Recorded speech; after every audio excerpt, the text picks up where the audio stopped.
very good day to you. Welcome to Herman Manyora's channel. My name is Jadiel, Kabiro. Glad that you've joined us for today's political conversation. If you're new here, we have these conversations every single day, conversations that shape the country and guide us as we progress in building our nation together. I'm joined by Herman Manyora, sir. How are you doing today? I'm good. Just fine? Just good and very good. Just good and very good. I like it. I don't know if you heard Raila Odinga is now an artist. Yeah. Came up with a song. Yes. Leo ni Leo. I said my occasion mwongo. Okay, let's get into today's political conversation. We're speaking about what MP Kimani Ichung'wah has proposed under the budget allocation that is to be made by the president this year, the 2022-2023 budget. He's saying that they need to reallocate money from the office of the president and the defense ministry to cater for the 50 billion proposed budget bottom-up economy money for the hustlers. This is something that no one was expecting. Deputy Ruto going head-on with the president's budget. Is this a good move from his side? Well, I think it's you can't call it good. Actually, you can call it a foolish move. You know why? Why do you want to keep inviting defeat all the time? You dare the president, you go to parliament, you don't have the numbers, you lose. So isn't this showing that he can be able to manage his government, that he can be able to get the 50 billion? Ichung'wah was chairman of the budget committee. He didn't do any of these things he's talking about. Deputy President William Ruto chairs the intergovernmental thing that puts together the national government and the county devolved governments. A lot of the things he's talking about would have been embraced through that forum. Kimani Ichung'wah was the head of the budget committee, chair. And they know more than anybody else. The Kenyan budget is an executive budget. To alter that budget, even by tradition, forget about law, I don't know whether it's law of 1%, I'm not very sure. But through tradition and practice, for Parliament to alter that budget beyond anything like 1% is like a miracle. It's an executive budget. So he knows when you remove something here, you destabilize that place so much, it will affect the entire budget. But they make it look simple. So these are line, but they are called line items, line budgets. Everything is, that will include salaries of people. Is this that complicated, as you said? Because they make it seem simple. You're taking this from the office of the president, this from the defense ministry, and we are putting You see, where that money is being taken from, they are line items. I don't know how to explain it. I'm not an expert. It's not just a question of lifting 20 billion from one slot to another. It affects other people, other things that must happen. When something is being implemented with the 20 billion, there are people doing the implementation. So within the 20 billion, there are salaries and such other expenses. That's why it's not easy to tamper with the budget. It's not very easy. Coming from the chair of the budget committee right now, Kanini Kege calls it a populist move. Yeah, it's populist. When you look at it though, wouldn't it garner more votes for Ruto, showing that even before I become president, I can be able to shape up things? If he did, and you know he will not do it, because it will not work. In fact, they can tell you, fine, have your way, let's see. Don't even talk of 50 and 100, talk of 500, talk of any figure you want. Then you arrange the budget yourself. All of it? He will not.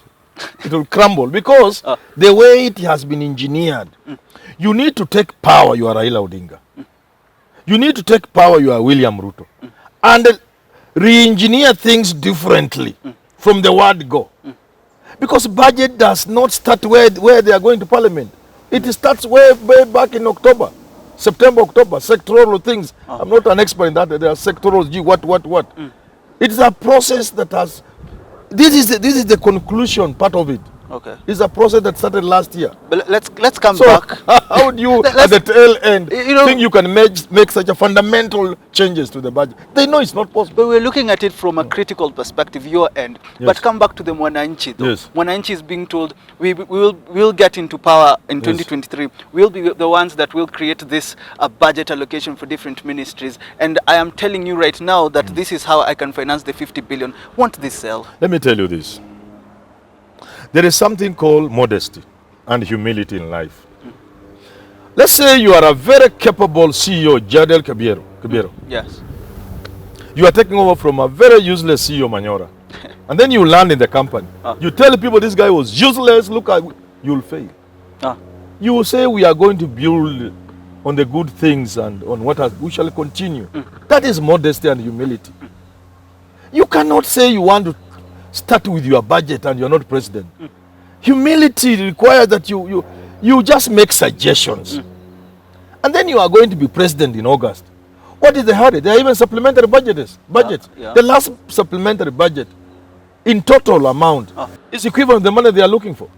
So it's not like in the old days where supplementary budgets used to be 10, 6 billion. The last supplementary budget was over 100 billion, 120, I don't know what. So you say we are making suggestions. If, however, these suggestions are not incorporated, once we take government, we shall see what to do within the provisional supplementary budget.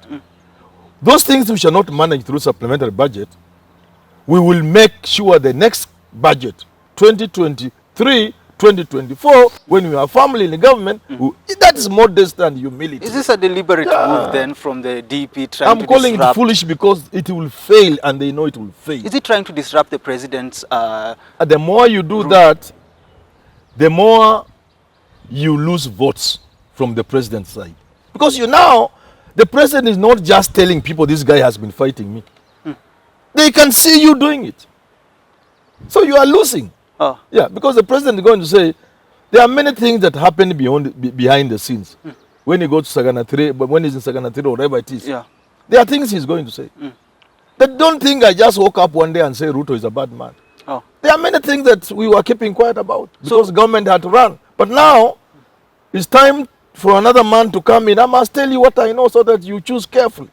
Now, when the president says that, and then they hear what Ruto is saying, the president is right. But you've been saying that the president is smoking out DP. We're probably seeing this happening. Can the DP be the one trying to smoke out the president to see things that the president will say, trying to bring a bad name out of it? No. What you do, I've told you. If there are good things you want to do, talk about them. Talk about we need to help the youth. We need to pump their 50 billion. It's laughable. What is 50 billion in Kenyan currency? That's useless. They can't do anything. 100 billion can't create jobs. If it was simple, that all you needed was 100 billion to create 4 million jobs, then we will be importing labor. We will not have enough workers. Because we will have several hundred billions. Instead of 100, we can have 800. And therefore, instead of 4, we have 32 million jobs. And Kenyans are not enough. We will look for other people. That's cheap and simple. And not just populist. It's cheap, simple, and foolish. So what I'm saying, suggest the good things. Sell them to Kenyans.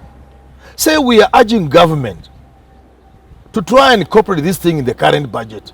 Because the economy is doing badly. Time is flying.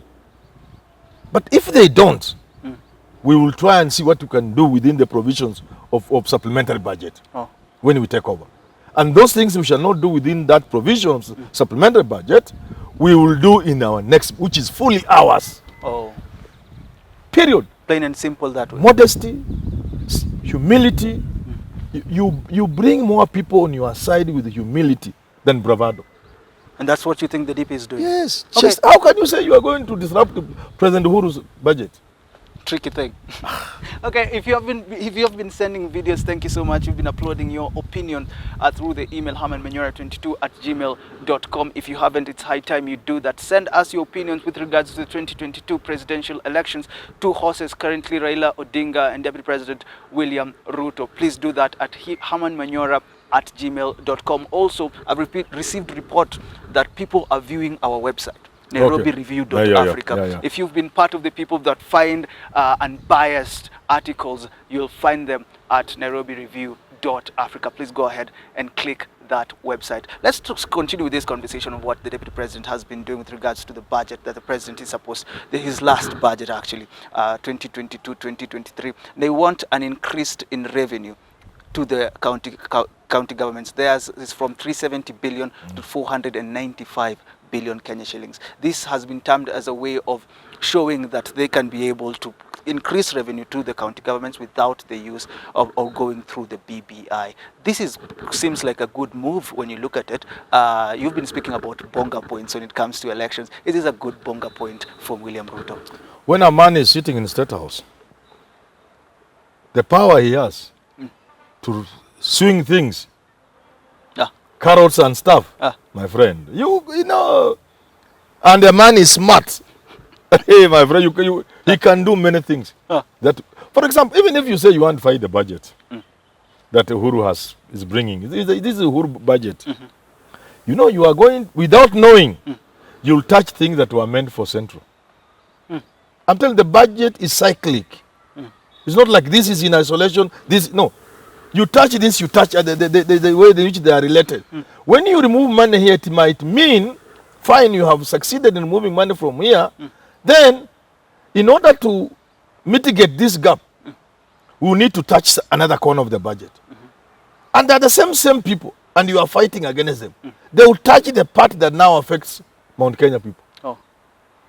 That this project would have continued, it is going to be stalled because William Ruto and Ishungwa have removed the money from there to take in their so-called...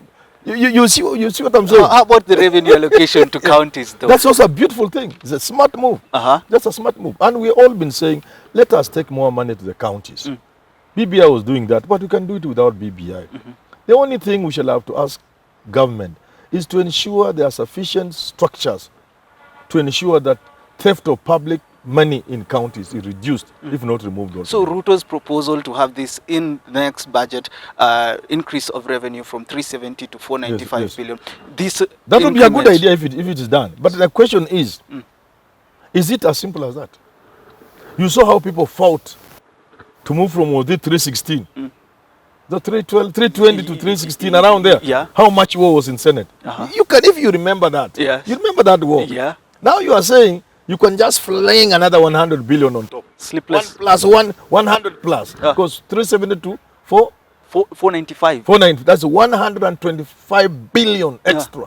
It's not as simple as they make it look.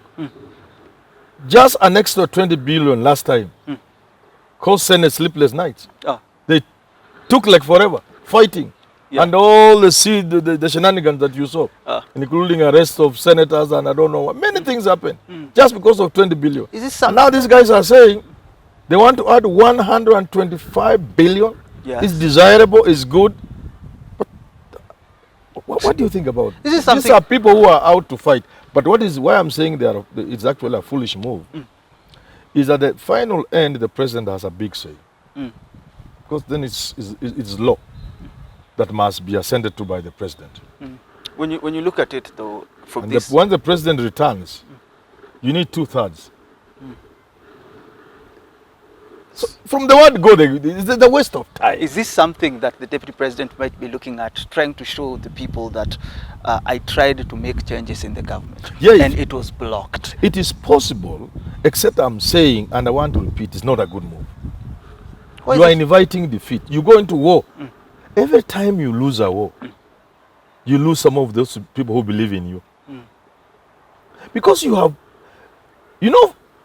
from around 2019, Ruto had created the impression that is unassailable, that State House is his, that really he could do to Uhuru what he wanted, including impeaching him. That was the impression from 2019. 2018, it was 2018, but 2019 more. And by 2020, it looked like he was already the president. It was just a matter of time. Now, he has pushed himself into situations that have made him come out weak, a loser. Where are the numbers? Every time they are supporting a governor, the governor is impeached. They don't have the numbers. The committee's chair, they are removed. They don't have the number. They just lament and cry like babies. These laws that have been coming to parliament, they lose. BBI in the counties, in the parliament, they lose in Senate, in National Assembly. So where are the numbers now? Why do they want to enter into another war, which they would lose? So close to an election. That's something you're not understanding. I'm not getting it, because I keep saying these people require advisors. Do not start a war which you lose. Simple. It's a simple thing in strategy. Okay, let me finally ask you this as we wrap up the conversation. What the deputy president has been doing make him seem like somehow a textbook definition of what an opposition leader should be doing. Is he currently the opposition leader in this country when you look at, not announced though, but the way he's acting? Anybody who opposes government in such an organized way can only be called an opposition leader. So he's the opposition leader. Right now. Yeah, because he has occupied that space. Well, how about... And he may want to slide with that position into the next dispensation. Will it help him? Slide into that in the next dispensation. Yes. What does that mean? He may be the opposition leader after the elections. Let's wrap the conversation there. Thank you so much for tuning in to today's political conversation. Always a pleasure to have you. Check out NairobiReview.Africa. Please send us your videos, analysis on what will be happening within the next couple of months as we head over to the general elections on August 9th. Thank you so much. Have yourself a lovely rest of your day.